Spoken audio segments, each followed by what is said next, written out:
অমায়িক ব্যবহার কারো অভ্যাসে পরিণত হলে তা সাধারণত দূর হয় না, তা তার প্রকৃতির অংশ হয়ে যায়।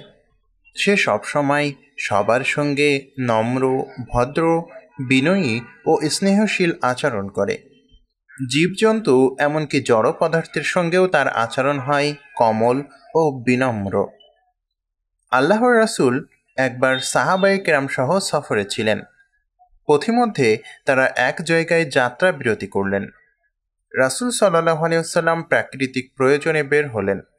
সাহাবায়ে কেরামও যার যার প্রয়োজনীয় কাজ সেরে নিচ্ছিলেন। জনৈক সাহাবী দুটি ছানাসহ একটি রেড স্টার্ট পাখি দেখলেন। তিনি শখের বশে ছানা দুটিকে ধরে নিয়ে এলেন।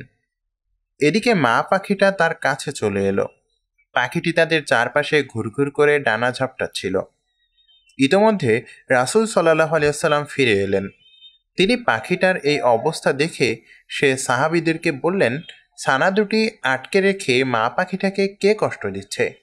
এক্ষুনি ছানা দুটিকে মায়ের কাছে ফিরিয়ে দাও। আরেকবার আল্লাহর রাসূল সাল্লাল্লাহু আলাইহি ওয়াসাল্লাম দেখলেন পিপীলিকার একটি ঢিবি পুড়িয়ে দেয়া হয়েছে। তিনি বললেন, কে এটি পুড়িয়েছে? একজন সাহাবী বললেন, আমি, হে আল্লাহর রাসূল। রাসূল সাল্লাল্লাহু আলাইহি ওয়াসাল্লাম খুব রাগ করলেন। তিনি বললেন, আগুন দিয়ে শাস্তি দেওয়ার অধিকার কেবল তার, যিনি আগুনের স্রষ্টা। চতুষ্পাদ জন্তুর প্রতিও তিনি ছিলেন উদার ও সদয়। তিনি অজু করার সময় তার কাছে কোনো বিড়াল এলে তিনি পানির পাত্রটি বিড়ালের সামনে ঝুঁকিয়ে দিতেন। বিড়ালটি পানি পান করলে পরে অবশিষ্ট পানি দিয়ে অজু শেষ করতেন। একদিনের ঘটনা, রাসূল সাল্লাল্লাহু আলাইহি ওয়াসাল্লাম কোথাও যাচ্ছিলেন। পথিমধ্যে জনৈক ব্যক্তিকে দেখলেন মাটিতে একটি বকরি শুয়ে রেখে বকরিটার ঘাড়ে পা দিয়ে চেপে ধরে রেখেছে। অন্যদিকে জবাই করার জন্য ছুরি ধার দিচ্ছে। এদিকে বকরিটি শকাতর দৃষ্টিতে তার দিকে তাকিয়ে রয়েছে। এই অবস্থা দেখে রাসূল খুব রাগ করে বললেন, তুমি কি বকরিটিকে দুবার মারতে চাও? শোয়ানোর আগে ছুরিটা ধার দিলে না কেন? একদিন রাসূল সাল্লাল্লাহু আলাইহি ওয়াসাল্লাম দুজন ব্যক্তির পাশ দিয়ে যাচ্ছিলেন। তিনি দেখলেন তারা উভয়ে নিজেদের উটের ওপর বসে বসে কথা বলছে। এই অবস্থা দেখে উট দুটির প্রতি রাসূল সাল্লাল্লাহু আলাইহি ওয়াসাল্লামের খুব দয়া হলো।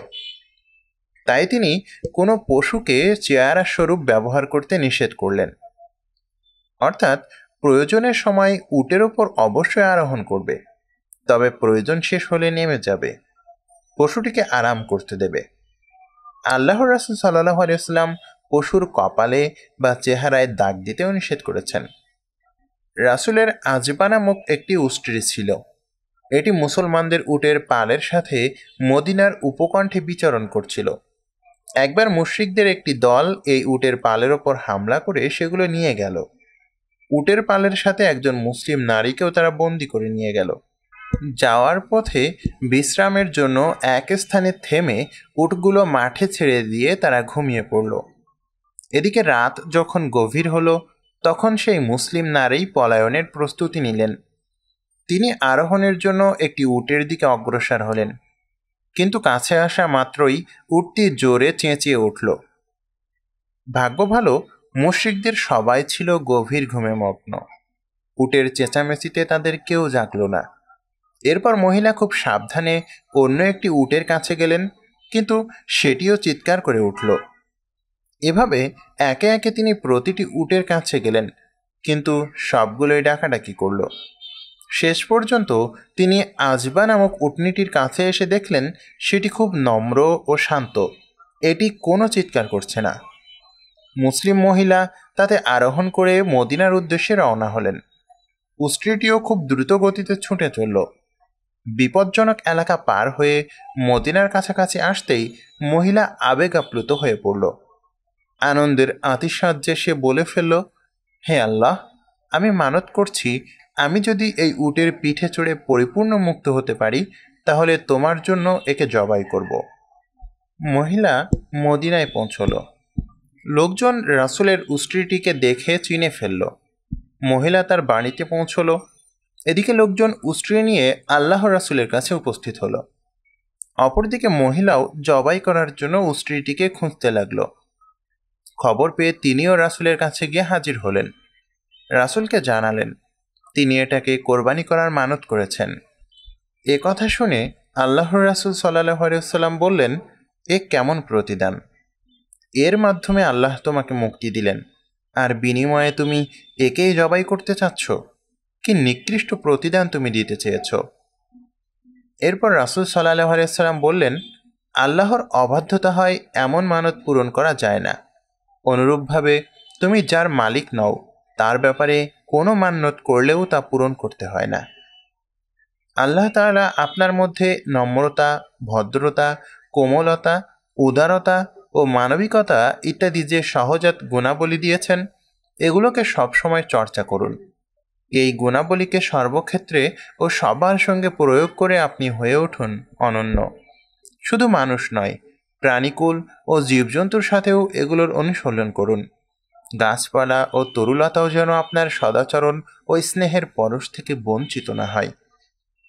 রাসূল সাল্লাল্লাহু আলাইহি সাল্লাম জুমার দিন মসজিদে স্থাপিত একটি খেজুর গাছে ভর দিয়ে দাঁড়িয়ে খুতবা দিতেন।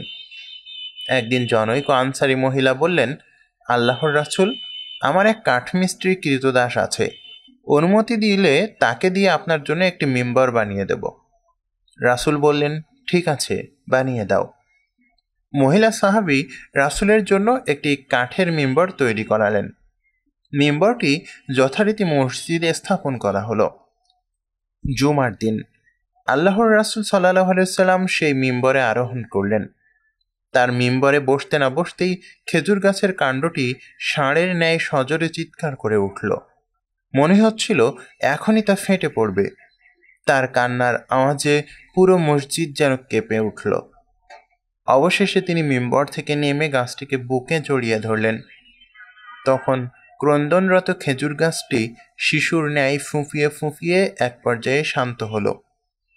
রাসূল সাল্লাল্লাহু আলাইহি সাল্লাম বলেছেন, যার হাতে আমার প্রাণ, সেই সত্তার কসম, আমি যদি গাছটিকে বুকে জড়িয়ে না ধরতাম তাহলে কিয়ামত পর্যন্ত সেটি এভাবে কাঁদতে থাকত।